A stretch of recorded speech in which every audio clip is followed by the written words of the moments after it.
नमस्कार, जनता टीवी देख रहे हैं आप और मैं हूं आपके साथ रितेश कुमार गौतम। और बुलेटिन का आगाज एक बड़ी खबर के साथ, बड़ी और अहम जानकारी से आपको रूबरू करा दे जो इस बीच सामने आ रही है।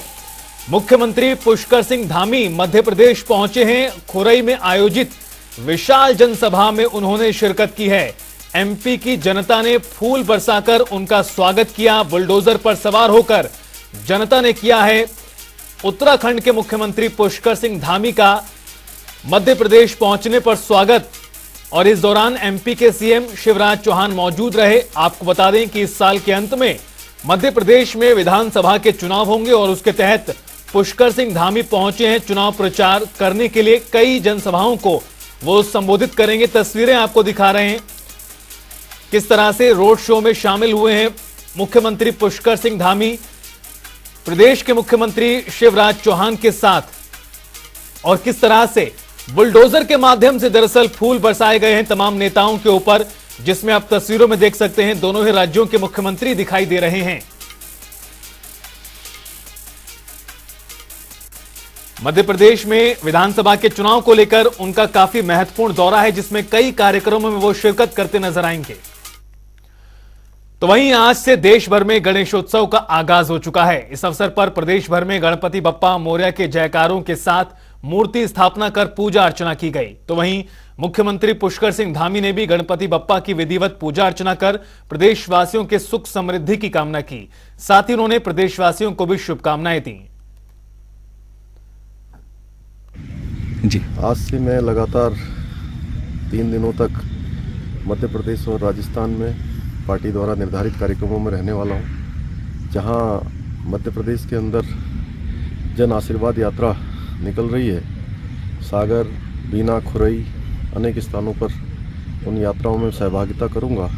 और राजस्थान में भी कल झालावाड़ क्षेत्र में जो परिवर्तन यात्रा राजस्थान के अंदर भारतीय जनता पार्टी की निकल रही है, उस यात्रा में मैं सहभाग करूंगा।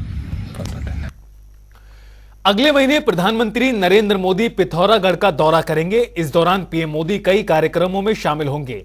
तो वहीं पीएम के दौरे की जानकारी देते हुए भाजपा के प्रदेश अध्यक्ष महेंद्र भट्ट ने बताया, प्रधानमंत्री अल्मोड़ा में एक विशाल रैली को भी संबोधित करेंगे। इसके साथ ही पीएम नारायण आश्रम भी जाएंगे। प्रधानमंत्री जी का अभी टेंटेटिव कार्यक्रम आया है और प्रदेश अध्यक्ष होने के नाते मेरा पिथौरागढ़ जाना हुआ। हमारी अल्मोड़ा लोकसभा की जो बड़ी रैली थी वो वर्षा के कारण नहीं हो पाई थी और हमने आग्रह किया है देश के प्रधानमंत्री जी से जब उनका पिथौरागढ़ आगमन हो तो लोकसभा की रैली में पिथौरागढ़ के मैदान में करेंगे। अभी तक की सबसे विशालतम वो रैली होगी और ख़ासतौर पर सीमावर्ती जनपद की रैली का अपना एक मैसेज होगा। देहरादून में सेवा पखवाड़े के तहत बीजेपी प्रदेश कार्यालय में प्रधानमंत्री मोदी के जीवन दर्शन पर एक प्रदर्शनी लगाई गई, जिसका शुभारंभ भाजपा प्रदेश अध्यक्ष महेंद्र भट्ट ने किया। और इस मौके पर भाजपा के कई पदाधिकारी और भारी संख्या में कार्यकर्ता मौजूद रहे।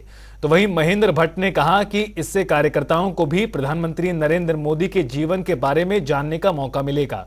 साथ ही केंद्र सरकार की योजनाओं के बारे में भी आम लोगों को जानकारी मिलेगी। हम सबके प्रधानमंत्री नरेंद्र भाई मोदी जी के कृत्यों को लेकर, उनके कार्यों को लेकर पूरे देश भर में प्रदर्शनी का हम लोग प्रदर्शन कर रहे हैं, उसको लगा रहे हैं। और एक कार्यक्रम जिला स्तर पर भी होगा। आज प्रदेश स्तर की प्रदर्शनी है। प्रधानमंत्री जी के कार्य, केंद्र सरकार के कार्यों को जन जन तक पहुंचाने के लिए प्रदर्शनी एक बड़ा माध्यम रहती है, जहां प्रदर्शनी से कार्यकर्ता चीज़ों को समझता है और प्रत्यक्ष रूप से केंद्र की योजनाओं को गांव तक पहुंचाने में भी एक माध्यम सिद्ध होता है। तो आज हमने अपने सभी कार्यकर्ताओं को, समाचार पत्र के जो हमारे पत्रकार बंधु हैं उनको, सभी चैनलों के पत्रकार बंधुओं को आमंत्रित किया है कि प्रधानमंत्री के कार्यों को नीचे तक पहुँचाने में उनका भी सहयोग हम सबको प्राप्त हो। इसलिए आज ये प्रदेश की प्रदर्शनी है और आज से लेके और 24 तारीख तक पूरे जिला मुख्यालयों में प्रदर्शनी लगेगी। तो वहीं हरिद्वार में नगर निगम और शहरी विकास विभाग की ओर से शहरी आजीविका मेले का आयोजन किया गया। कार्यक्रम में शहरी विकास मंत्री प्रेमचंद्र अग्रवाल ने शिरकत की। मेले में जिले भर के महिला स्वयं सहायता समूह के बनाए गए उत्पादों की प्रदर्शनी आयोजित की गई। इस दौरान प्रेमचंद्र अग्रवाल ने हरिद्वार में बनाए गए 3 वेंडिंग जोनों का भी उद्घाटन किया।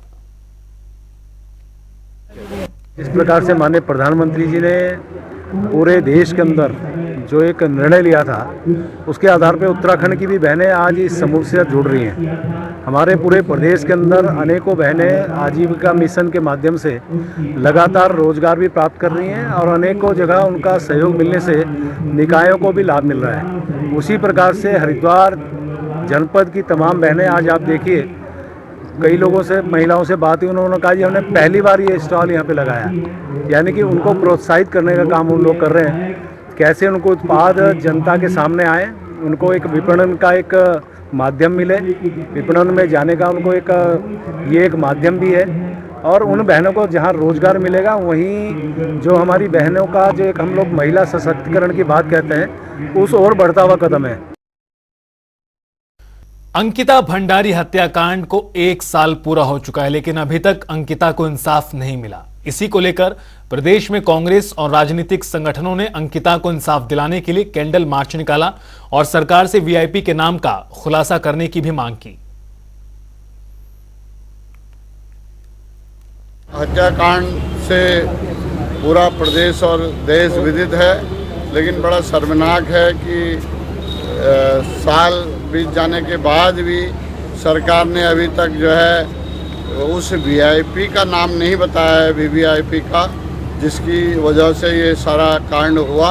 और अंकिता के हत्यारे जो हैं सरकार की कमज़ोर पैरवी की वजह से सूट बूट के साथ घूम रहे हैं, तारीख के दिन कोर्ट परिसर में भी और जगहों भी, और सरकार वीवीआईपी का नाम नहीं बता रही है और हथियारों के खिलाफ कड़ी जो है पैरवी नहीं कर रही है। और शर्मनाक तरीके से हत्याकांड को से लोगों का ध्यान हटाने के लिए एक संस्थान का नाम अंकिता के नाम पर करने जा रही है। अब रामनगर वासियों को सड़कों पर घूम रहे आवारा पशुओं से जल्द ही छुटकारा मिलने वाला है। आपको बता दें कि नगर पालिका प्रशासन की ओर से अभियान चलाया जा रहा है। साथ ही प्रशासन ने लोगों से भी अपील की है कि पशुपालक अपने जानवरों को अपने घरों में ही बांधें। ऐसा न होने पर कार्रवाई होगी। और इस दौरान नगर पालिका के अधिशासी अधिकारी महेंद्र कुमार यादव ने बताया कि रामनगर में प्रशासन ने 18 और 19 सितंबर को 2 दिन तक आवारा पशुओं को पकड़ने के लिए अभियान चलाने के निर्देश दिए थे। प्रशासन द्वारा 18 और 19 2 दिन तिथि तय की गई थी, आवारा पशुओं को पकड़ा जाएगा, जिसके क्रम में नगर पालिका रामनगर द्वारा आज आवारा पशुओं की धरपकड़ चालू है। जैसा कि आप पीछे देख भी रहे हो, जानवर काफ़ी इकट्ठे किए गए हैं स्कूल कैंपस में और हमारा पशु वाहन भी लगा है। और अभी बम्बा घेर से 3 जानवर पकड़े गए हैं और यहाँ पकड़े जा रहे हैं। जो टैग लगे हुए पशु हैं उनका जो है उनका व्हाट्सएप द्वारा फ़ोटो खींच करके मुख्य पशु चिकित्सा अधिकारी को भेजा। आज नए संसद भवन में लोकसभा की कार्यवाही के पहले दिन महिला आरक्षण से जुड़ा विधेयक पेश हुआ और इस बिल को नारी शक्ति वंदन अधिनियम नाम दिया गया, जिस पर कल चर्चा होगी। इस बिल को लेकर कांग्रेस की प्रदेश अध्यक्ष ज्योति रौतेला की प्रतिक्रिया आई। उन्होंने कहा कि महिलाओं के लिए अगर आरक्षण का बिल केंद्र सरकार पारित करती है तो यह अच्छी बात है। इसके साथ ही उन्होंने सरकार को धन्यवाद भी किया। देखिए, जरूर ये राजनीति से प्रेरित है, लेकिन मैं ये बोलती हूँ कि अगर राजनीति से प्रेरित होकर भी मोदी सरकार लास्ट में 9 साल बाद आखिर इस विधेयक को पास कर रही है, तो मैं उनको धन्यवाद ही देना चाहूंगी, क्योंकि ये महिलाओं की भागीदारी की बात है। पूरे देश में, पूरे प्रदेश में अगर महिलाओं की भागीदारी अगर सक्रिय राजनीति में बढ़ती है, तो मुझे लगता है कि जिस इमोशन के साथ, जिस भावना के साथ महिलाएं काम करती हैं, वो लोगों के बीच में जाके जो काम कर सकती थी, उनको एक मौका मिलने जा रहा है। तो इसके लिए मैं इसको क्रिटिसाइज नहीं करूंगी, मैं धन्यवाद ही देना चाहूंगी प्रधानमंत्री जी का भी, कि जो बिल हमारी माननीय नेता सोनिया गांधी जी लाई थी, उन्होंने उसको आज पास करने का, पुट अप करने का काम किया है। और चलिए अब एक नजर 2 मिनट में 10 बड़ी खबरों पर।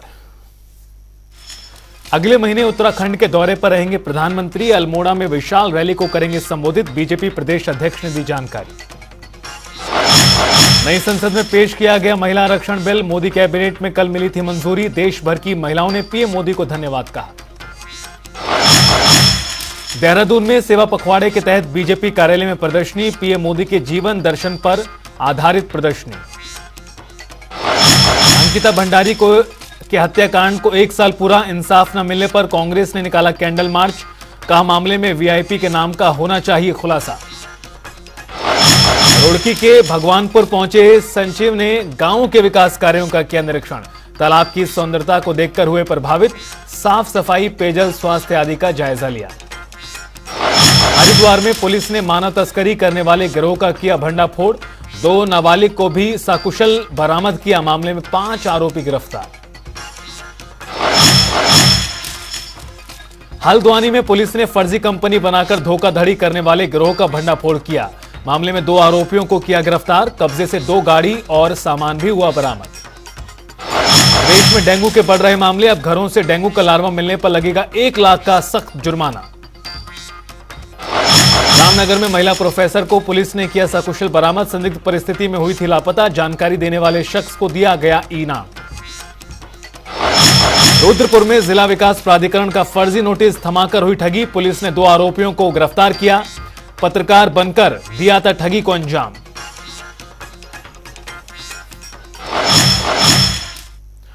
और फिलहाल इस बुलेटिन में इतना ही, रुकेंगे छोटे से ब्रेक के लिए, फौरन हाजिर होंगे, आप देखते रहिए जनता टीवी।